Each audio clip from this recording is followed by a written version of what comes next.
You're listening to the Balanced Educator Podcast, episode number 121. Welcome to the Balanced Educator. We're your hosts, Kaylee and Josiane from EduCalm. Our intention is to equip and empower you to feel more calm, balanced, and joyful in all aspects of your life.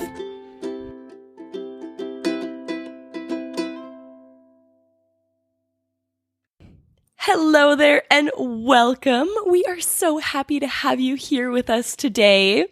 In this episode, we are going to be talking about something that we get a lot of questions about, and that is how to teach kids about emotions.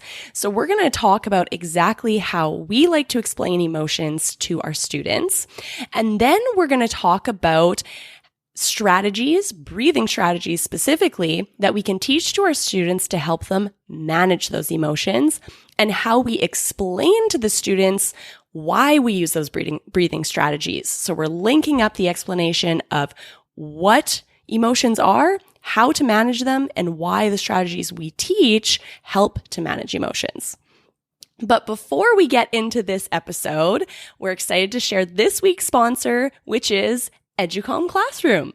EduCalm Classroom is our full-year social emotional learning program that is created by teachers for the classroom. With the EduCalm Classroom program, which is bilingual in both English and French, you get audio-guided mindfulness practices for every single day of the school year. In addition to those audios that you'll press play and enjoy a moment of calm with your students in the day, you'll also get a lot of great supporting resources that you can use to bring what students are learning from the social emotional learning program into your regular teaching curriculum. So there are posters, there are printable activities, there's printable student reflection booklets, all sorts of great things to help you to teach your students how to manage their emotions, how to enjoy the present moment, how to resolve conflicts, all these wonderful things that are going to help you to create a calm and focused learning atmosphere in your classroom. So if you want to check out EduCalm Classroom, you can get started for free by going to educalm.com and signing up for our free trial. When you sign up for the free trial, you get access to the first unit of this full year program. So it'll be the Introduction to Mindfulness unit. You can try it out, see how it works for you in your classroom. And if you like it, you can sign up for the full EduCalm Classroom membership, which will give you an audio-guided mindfulness practice for every single day of the school year. So you know you can come into your classroom and you already have that mindfulness and social emotional learning piece ready to go for you. Again, go to educalm.com to check it out. That's EduCalme. All right, so let's get into this episode. I'm really hoping that you're going to get sciencey on us.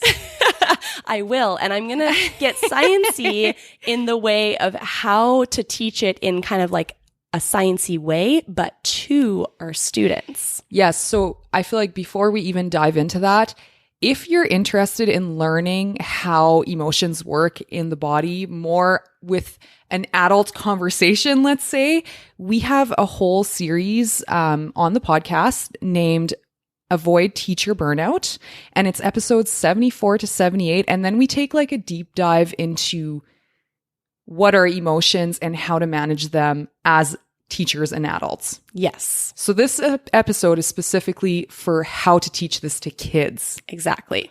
Let's dive in. All right. So backstory, the reason that I like to teach emotions to kids the way that I teach it is actually because it's how hormones were taught to me. So when I was 13, I was diagnosed with type 1 diabetes, which is an autoimmune disease. So that means that for some reason, Scientists don't know the reason why yet, but for some reason, my immune system started fighting off the cells in my pancreas that create insulin. So insulin is a hormone that allows the sugar that you eat to get into your cells so that you can use it as energy. So without this insulin hormone, the sugar isn't able to get into your cells. So it makes you feel tired, lethargic, very sick. Your body's trying to flush out all this excess sugar that's in your blood. So not a great experience when it isn't managed. So luckily, I went to the doctor and have an amazing team that helps me to live a wonderful, normal-ish life. You know, everyone has their thing, right? But it's pretty normal life. And I'm healthy and all is good. But when I was a kid, my doctor explained insulin in this way. They said, insulin is like the key that unlocks your cells so that sugar can get in. It opens the door to your cells so sugar can get in. Now, that made so much sense to me as a kid. I could visualize it. I could see it. It was like, oh, yeah, that's so clear. So insulin is a hormone, but a lot of our emotions are hormones as well, and our emotions act in the same way as well. So our emotions are chemical messengers in our body that help our body to understand what our brain is telling it to do. So emotions are just messengers in our body. It's a communication thing. Exactly. So when we're explaining to students how emotions work, I really like to use this key analogy. So the way that you want to explain it to students and adults too, that I also use this analogy a lot with adults because it just makes so much sense. So the way that emotions work is it starts with our thoughts. It starts with what we're thinking. So as an example, if I wake up in the morning and I think, oh, I'm so excited for the day. I have something really fun at school that's happening today and I can't wait to get there. And that's kind of the self-talk I have in my mind. Well, my mind is thinking good thoughts. So it has to communicate those good thoughts to my body. The way it does that is it makes a key for good feelings. That good feeling key travels into my body and it locks into all of my cells so that my body now feels the feeling of, I feel good. So when you think good things and you feel good feelings, Josiane, how would you describe the sensation in your body when you feel good? Calm, like my body is relaxed, content, happy. Yeah, exactly. Pretty simple. Yeah. Yeah. So when we're feeling good feelings, when we're thinking good thoughts, it creates the key for good feelings, which locks into our whole body so that our body feels the good feelings. So our brain and our body are in communication. They're working together. Now, if I'm sad, if I'm thinking of, something that just happened in my life that was really difficult and those thoughts are really going on in my mind and I'm reviewing that thing that happened and it's turning over and over in my mind, as I'm imagining this sad thing in my life, now my brain has to communicate sadness to my body so that my body can act in accordance with my brain. So my brain is going to make keys to send down into my body to say, oh, it's time to feel sad. So it locks into all of my cells and then my body starts to feel sad. So what does it feel like in your body, Josiane, when you feel sad? Like you feel heavy and tired and like you don't want to move your body. You just want to stay there. Yeah. So it's a very different feeling. So when we are feeling good feelings, they tend to make us feel light, energetic, joyful. Our shoulders are relaxed. Yeah, we stand a little taller. Yeah, we tend to have a smile on our face. So all of the muscles in our body are responding to those keys. The muscles feel relaxed when we have those happy keys in our body. Now, when we're sad, that feels heavy. So those keys are making a change in the sensations we feel in our body. Now, that's so important. We have to have happy keys and sad keys, and we have to be able to respond to them, because as humans, we're meant to experience the whole range of emotions. We're meant to feel happy when good things happen, and we're meant to feel sad when difficult things are happening. So emotions are important, and there's nothing wrong with them. It's just a part of our body and how our body works. It's just our communication system. Now, sometimes though, we feel feelings that might not fit the situation. So maybe sometimes we're going to school and we're thinking, oh, I'm really worried about seeing my friend. Yesterday we got into a fight and I'm really worried that my friend is going to be upset at me, and who will I play with at recess? And what if I'm all alone? And you're having those thoughts in your mind, and it's making you create the keys for feeling worried and anxious. So if I'm thinking worried thoughts, I'm creating worried keys that go into my body to make my body feel worried. So Josiane, what does it feel like in your body when you're worried? Like nervousness, maybe sweaty palms, like just feeling uncomfortable. Yeah. Right? Yeah. So that's normal. That is how your brain communicates to your body that you're feeling nervous, that you're feeling worried. There's nothing wrong with that. I love how you're using me as the student right now. It's awesome. It's so perfect.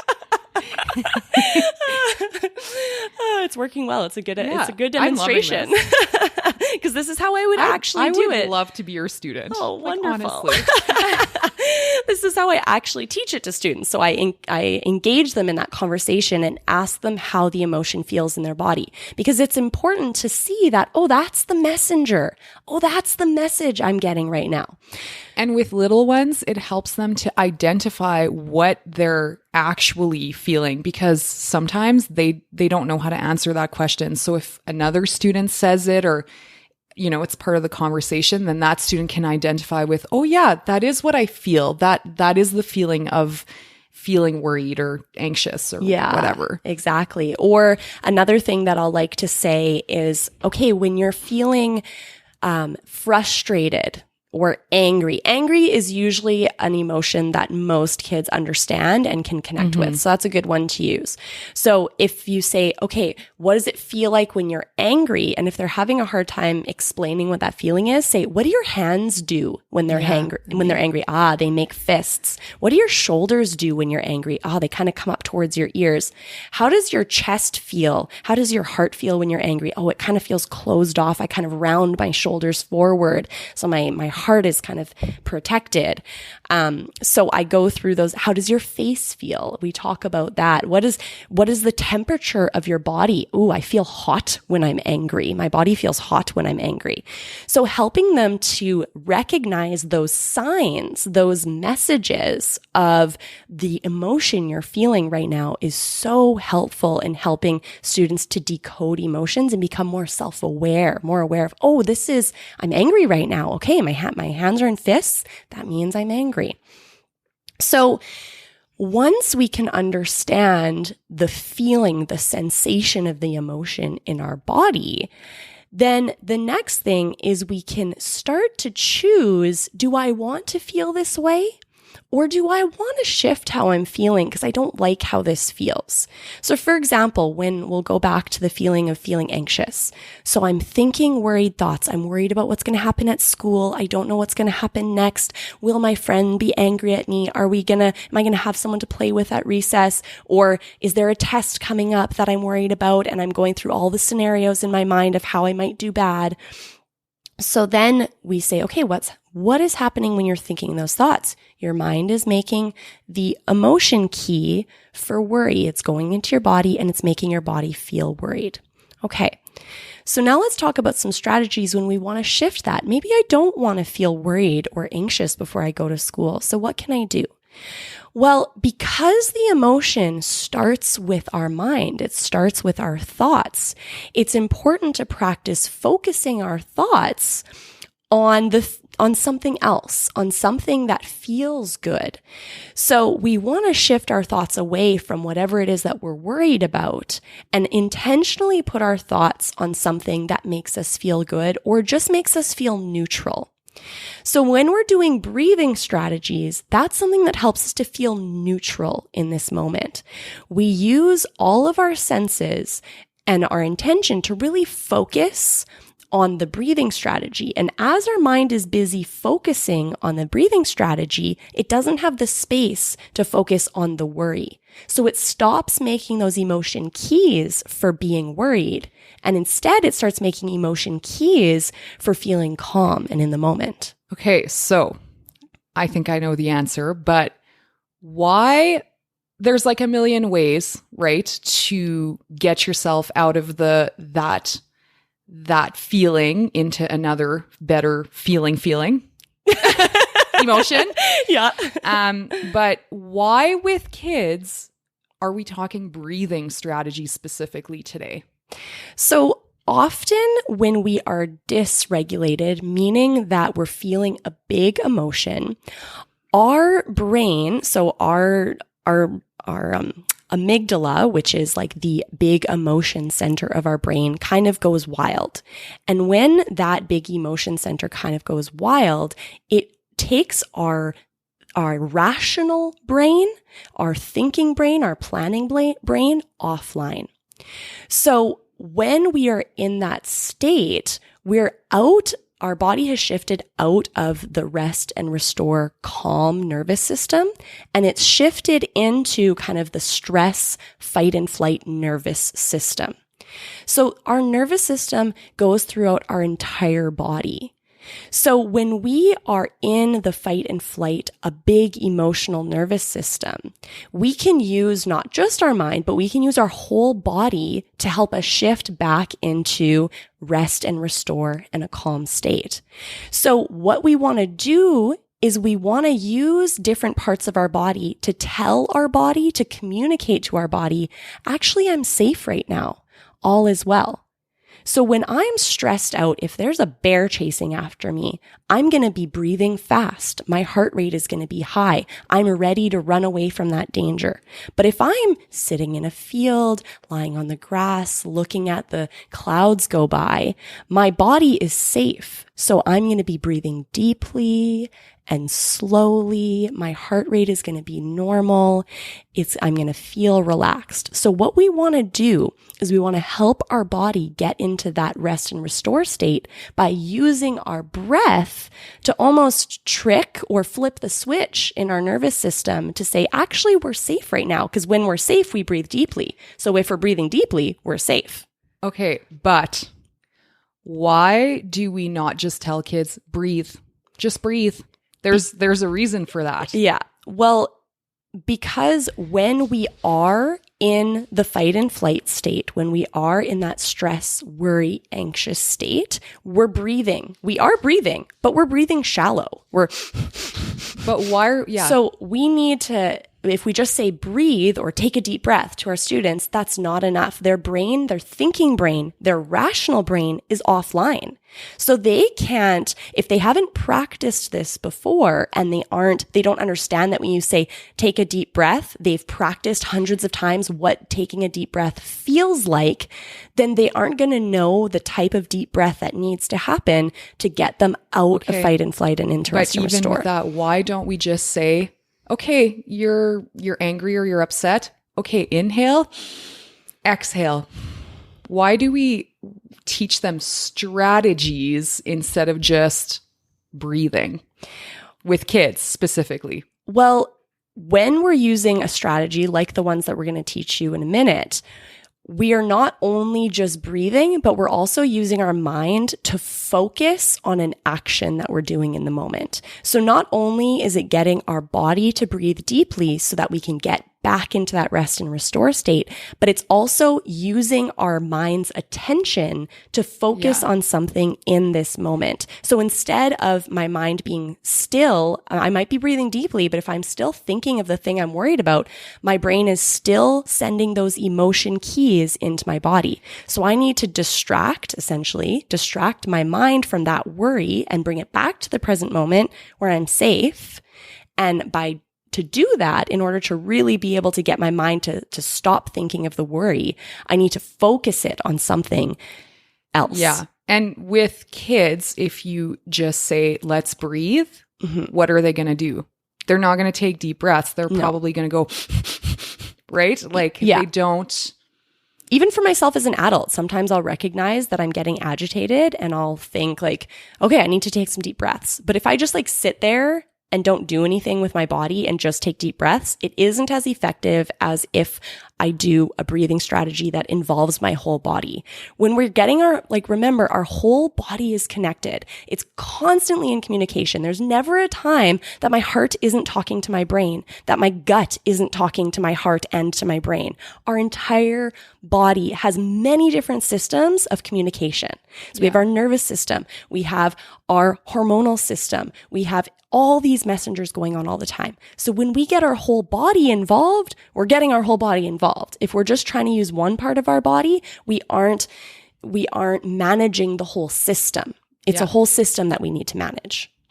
All right, so let's talk about the strategies now that we can use to get the whole body and mind involved in coming back to the present moment and teaching our body that everything is safe right now, we're okay, and getting out of that fight and flight. So we have breathing strategies in our Educom Classroom program. We have a whole unit on emotions where students learn 5 different breathing strategies throughout the month that they can implement and use whenever. We are going to teach you some new breathing strategies that we haven't talked about before. And the first one is actually one that a student made up and taught to us because as part of the Educom Classroom program, we give a poster for a 6th strategy, and it's up to the students to come up with their own breathing strategy. They love it. This is a really fun activity. Cute, yeah. So the one we're going to talk about now is great for frustration or anger, and it is volcano breathing. So much fun. Yeah. Do you want to explain it, Joe? I will try my best through audio, but if you put your hands together at heart center, like in kind of the prayer motion, I guess, and then you inhale and lift your arms up, and then exhale and let your volcano explode by putting your hands out to the side, down, and then starting over. So inhale, arms up, exhale, let them fall to the side. I like that. That feels really good. I always love, and it's really interesting that students, when they're coming up with breathing strategies, they always or almost always incorporate reaching their arms up to the sky. Yeah. It really made me realize after seeing this so many times that it is so innate in us to have like a nice big stretch with our arms up when we're wanting to manage our emotions. Yes. Okay. Another student, now I have to share this one, but another student had come up with taco breathing, which is so cute. And you put your hands out, straight out, like to the side, like parallel to the floor. Yeah. Parallel? Yeah. Yeah. Okay. And then inhale your arms up, and then your hands touch, and then exhale, they come back. Taco Tuesday. Love that. That's a good breathing strategy for Tuesdays. That's awesome. So when we're teaching students these breathing strategies, another thing to keep in mind is that we want to teach it to them at a moment when they're calm. Yes. Because when they're calm, their brain is receptive to learning. So we want to give them the tool. We want to put the tool in their hand before they actually need to use the tool. So this way, they've learned it many times. They know what volcano breathing means. So when they are feeling a big emotion, you can help prompt them and say, oh, it looks like you're feeling a big emotion. Would you like to try taco breathing? Or that's one way to get them to laugh right away too. Or do you think that volcano breathing would help you right now? And then they know what volcano breathing is. They know that they've tried it before and it makes them feel good. So they are on board with doing it. And I think another thing that's important too is that you don't just teach, say, volcano breathing. You can see that being useful in your classroom. Don't teach it just once. Do it every day for 2 weeks. Mm-hmm. Yeah. It has to be something that they've seen over and over and over again. Repetition is key. How often do we say that? Repetition, repetition, repetition. So the next breathing strategy, this is one that I've been doing a lot to energize me. So for teachers that have students that, you know, it's the afternoon and they're feeling tired, or high school students. I would say like grades 6 and up. Yeah. This one's for. Yeah, where you get a lot of kids. I don't think I would do that with grade 1s. Yeah. Well, maybe, but to be silly. Yeah. They usually have a lot of energy. But for adults or grade 6 and up where they start being tired in class, this is a good one to wake them up. So what you're going to do is you're going to bring your arms parallel to the floor. So your arms making a T with your body. Then you're going to bring your hands to your shoulders. So your hands are touching your shoulders and your biceps are making a T with the ground. Now what you're going to do is turn to the left and look to the left and take a deep inhale through your nose. Then you're going to turn to the right and look to the right and exhale through your nose. So now we're going to do this back and forth fairly quickly. So it's going to go. So you're really trying to like push that breath out, turning left, right. This is also going to get a lot of flexion in the spine, which is really going to help the spinal fluid move in the body and help your spine. Does a ton of communication in your body. So it opens up that communication pathway and really energizes the body and the brain to get it ready for learning. I've been doing this before work every day this week. Now, the last one that we're going to explain today is, you've probably heard us talk about this if you have been listening to the show for a while, but we want to repeat it anyway because, like we said, repetition is key. And also, like, teachers have said that this is their favorite classroom management tool ever. Yeah. Ever. So we have to share it again. It just works so well. So it's 5-finger breathing. So with 5-finger breathing, you're going to put one hand out in front of you, and then you're going to use your index finger from your other hand to trace your hand as you breathe really deeply and really slowly. So starting with your index finger at the base of your thumb, you're going to inhale and trace up your thumb. Exhale, trace down the other side. Inhale, trace up your index finger. Exhale, trace down the other side. Inhale, trace up your next finger. Exhale, trace down the other side. Inhale, trace up. Exhale, trace down. Inhale, trace up your pinky. Exhale, trace down. And notice how you feel. This is one of the 5 breathing strategies in EduCalm Classroom. Yes, in the emotions unit. So yeah, kids love this one. Adults love this one. I do this one for my own emotional regulation. It's so useful because it's so visual. It really helps to force you to pay attention to what you're tracing. So your mind is really connected to the moment. And the 5 deep breaths really do something to alter your nervous system into that rest and restore. Now, we have a very popular 5-finger breathing poster that we want to share with you today. We've created a brand new one, so it is updated and better than ever. You can find it by going to educalm.com/TBE 121. So again, that's educalm, educalme.com/TBE as in the Balanced Educator 121. So that's your exit ticket for today. Check it out. Grab it, print it, put it up in your classroom and teach it to your students on a daily basis so that then once they are feeling a big emotion, they already know how to use this breathing strategy. They can implement it and help to change and shift the emotion keys that their brain is making and send better feeling emotion keys into their body. All right. Thank you so much for sharing your time with us today. We appreciate you. We love the work that you're doing in the world. Keep it up.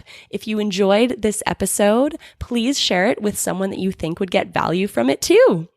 Have an awesome week.